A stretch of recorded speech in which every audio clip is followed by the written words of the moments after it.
নমস্কার বন্ধুরা, মেহলির রান্নাঘরে আজকের আমি করব আলু পালং শাক বড়ি দিয়ে পুঁটি মাছের ঝোল।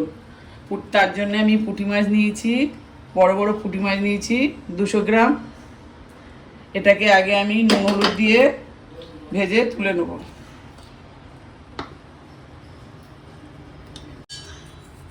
নুন হলুদ দিয়ে মাছটা আমি মেখে নিয়ে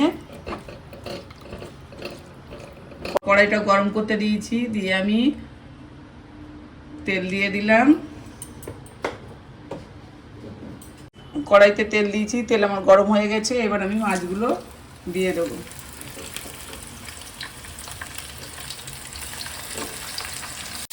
মাছগুলো দিয়ে ভালো করে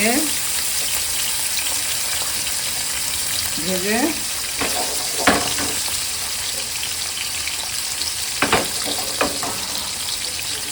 তখন আমার মাছটা ভাজা হচ্ছে, আমি আলুটা কেটে নেব।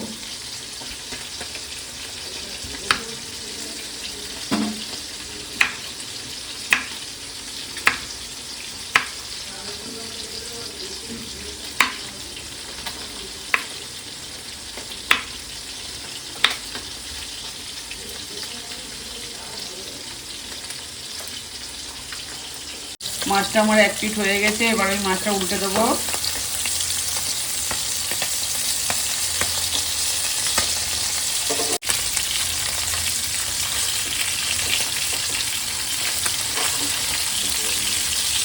মাছগুলো আমি উল্টে দিয়েছি।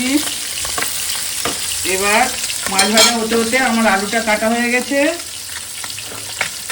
এবার আমি পালং শাকটা কেটে নেব। পালং শাকটা আমি 300 গ্রাম নিয়েছি, ধুয়ে বেছে রেখেছি। বড় বড় করে আমি কেটে নেব। মাছগুলো আমার ভাজা হয়ে গেছে, এবার আমি মাছগুলো তুলে নেব।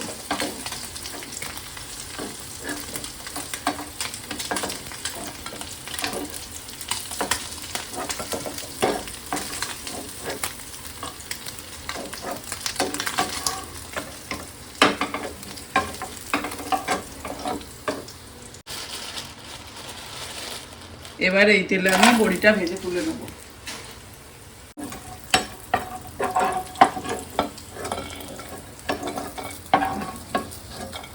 বড়ি ভাজা হয়ে গেছে, আমি কড়া আবার বসিয়ে দিয়েছি।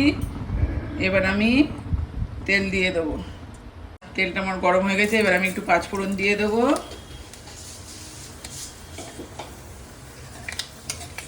পাঁচফোড়ন দিয়ে আমি আলুটা দিয়ে দেবো।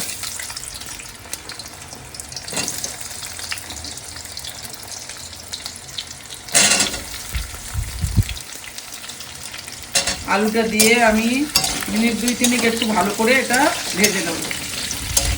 আলুটা আমার ভাজা ভাজা হয়ে গেছে। বন্ধুরা, আমি অফ ক্যামেরায় একটু নুন দিয়ে দিয়েছি, বলতে ওটা ভুলে গেছি। এবার আমি হলুদ দিয়ে দেবো 1 চামচ, 1 চামচ ধনের গুঁড়ো, 1 চামচ লঙ্কার গুঁড়ো,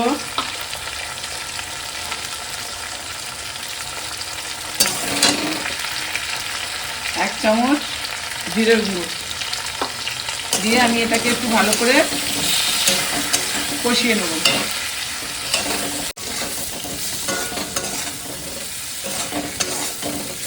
আলুটা আমি মিনিট 2 ভালো করে মশলা দিয়ে কষিয়ে নিয়েছি। এবার আমি এটাতে পালং শাকটা দিয়ে দেবো।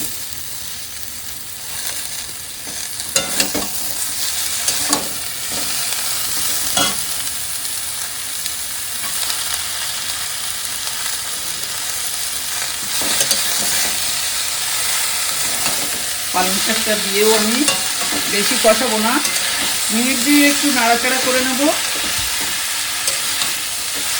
মিনিট 2 আমি শাকটা দিয়ে মশলাটা একটু করে নিলাম।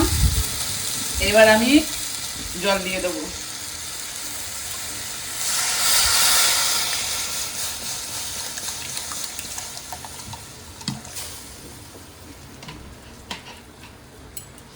গরমের সময় এইভাবে পাতলা ঝোল করে খাবেন, দেখবেন খুবই ভালো লাগবে।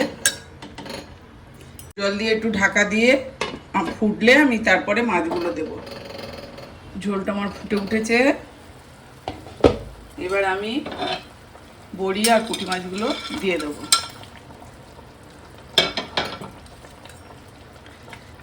যেহেতু শাক দিয়েছি তার জন্যে অল্প একটু কয়েক দানা চিনি দিয়ে দেবো।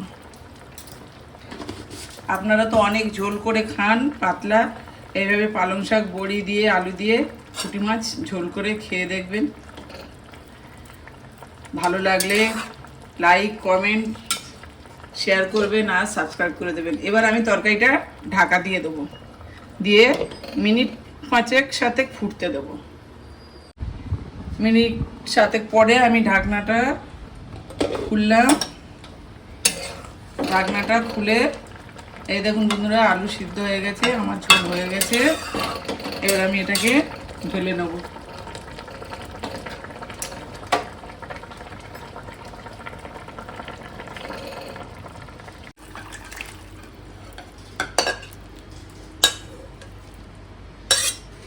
দেখুন বন্ধুরা কত সুন্দর হয়েছে, আপনারা বাড়িতে এইভাবে করে খেয়ে দেখবেন।